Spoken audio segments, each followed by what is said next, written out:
El origen de la población americana.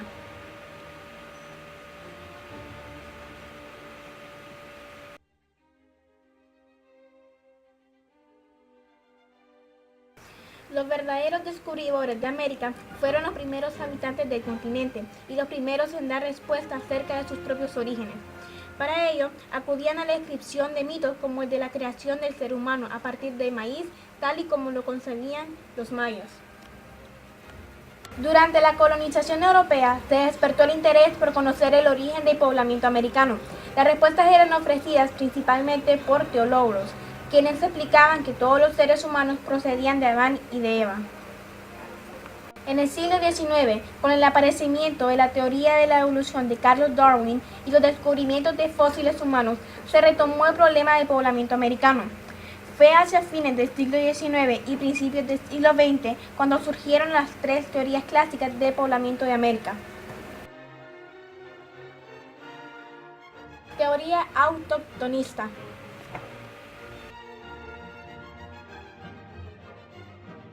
En 1878, el paleontólogo y antropólogo argentino Florentino Amequino publicó su obra La antigüedad del hombre en La Plata. En ella sostenía que el ser humano era originario de América, por lo que los primeros pobladores del continente eran autóctonos. Las pruebas que aportó en su momento resultaron ser poco convincentes.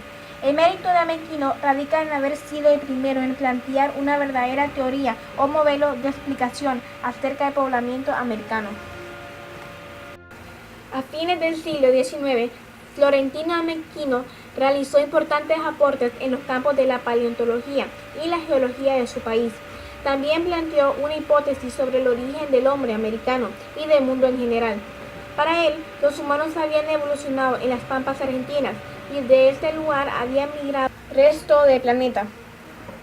Este postulado sobre la hominización causó gran revuelo cuando fue presentado en 1879 en el primer Congreso Internacional de Americanistas realizado en París. Amequino planteaba que la cuna de la humanidad fue la pampa argentina en la era terciaria. La genealogía se originaba con un grupo de mamíferos planeangulados del periodo Mioceno, que al desplazarse hambrientos por las llanuras se vieron forzados a erguirse sobre sus extremidades posteriores para así explorar mejor el horizonte y ubicar sus alimentos, deviniendo en evolución lineal hasta llegar al Homo pampeanus. Algunos estadios intermedios en su cuadro filogénico eran el tetraprotohomo, el tripotohomo y el dripotohomo, hasta llegar al Homo pampeanus.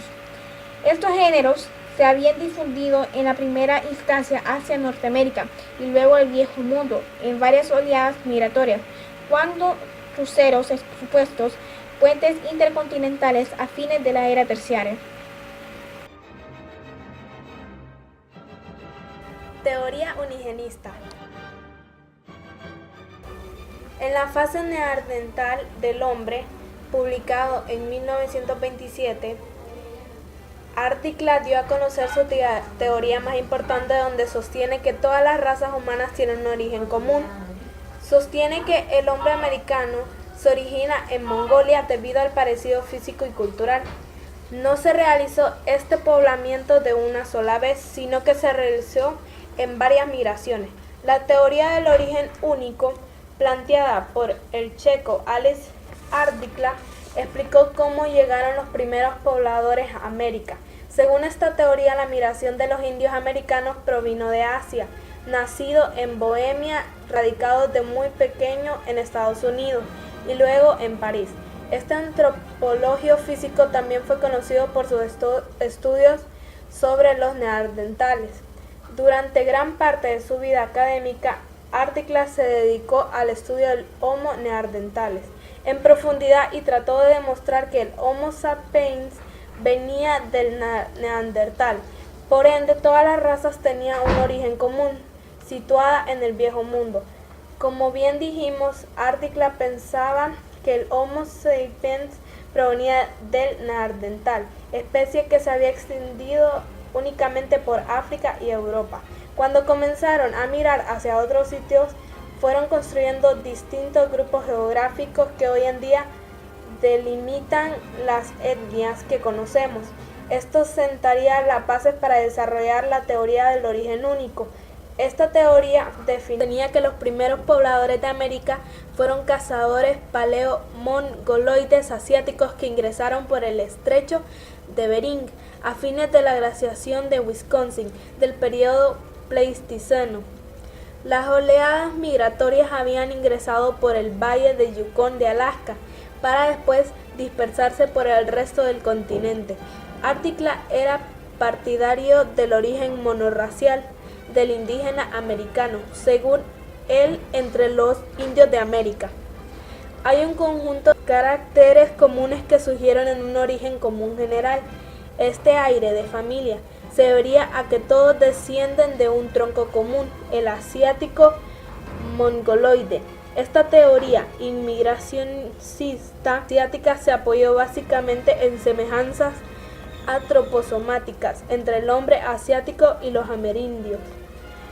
Cabellos lacios y oscuros, ojos con pliegue mongológico, pómulos anchos y salientes, dientes en forma de pala, rareza de pilosidad en la cara. También señaló la famosa mancha mongológica, una pigmentación verdosa congénita que tienen los asiáticos e indígenas americanos al nacer y que desaparece con el paso de los años. Es importante recordar que Ardikla era firme partidario de un poblamiento reciente o tardío.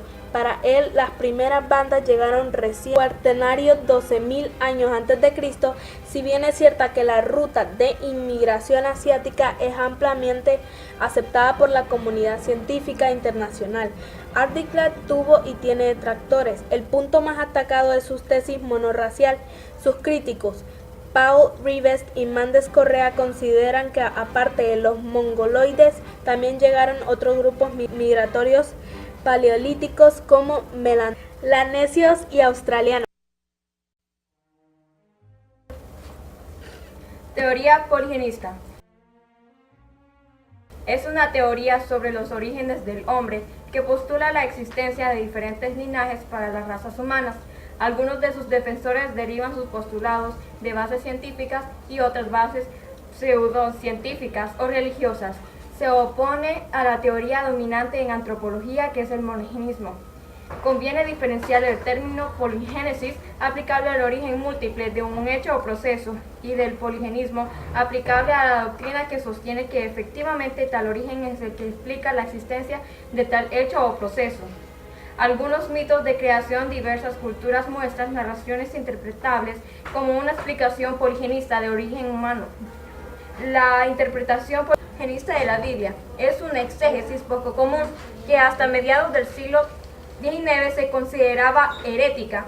Isaac Lapeyre pretendía con ella reconciliar el limitado número de generaciones entre Adán y Eva y el presente, postulando la existencia de humanos preadamitas.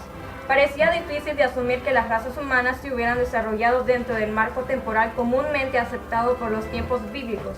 El poligenismo entró en corriente principal del pensamiento científico y religioso de Estados Unidos, con la obra de Samuel George Morton y sobre todo con la Louis Agassiz, en el contexto de las polémicas intelectuales en torno a la raza y la esclavitud. Los esclavistas buscaban justificaciones para su postura mediante el recurso de la ciencia empírica, como podían entenderse algunos extremos de la obra de Morton. Esa perspectiva situaría cada raza como una diferente especie, siendo los negros africanos inferiores mentalmente a los blancos europeos. Agassiz creía que cada raza era única, pero que podían ser clasificadas como pertenecientes a la misma especie. Los descubrimientos geológicos de la época suponían para la Tierra una edad muy superior a la compatible con una escrita interpretación del Génesis, lo que permitió proponer a algunos pensadores el poligenismo como una forma de reconciliar los nuevos descubrimientos con su fe. En los debates raciales de las décadas de 1860 y 1870, Charles Darwin y sus seguidores fueron partidarios de las tesis monogenistas para la especie humana, viendo el origen común para todos los humanos como un punto esencial de la teoría de la evolución, que se conoce con el nombre de hipótesis del origen único.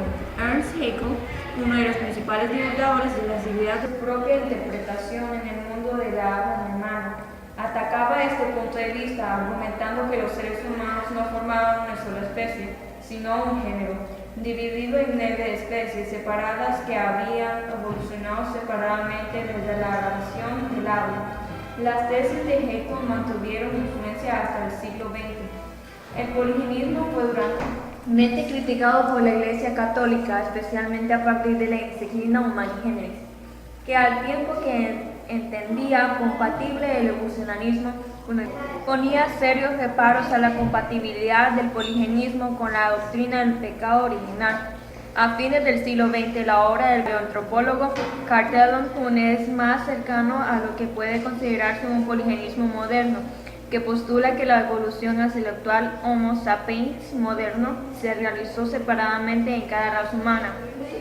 Esta hipótesis, denomina la hipótesis multiregional, fue representada a mediados de la década de 1960 y no ha sido ampliamente aceptada por la comunidad científica, aunque sigue teniendo partidarios.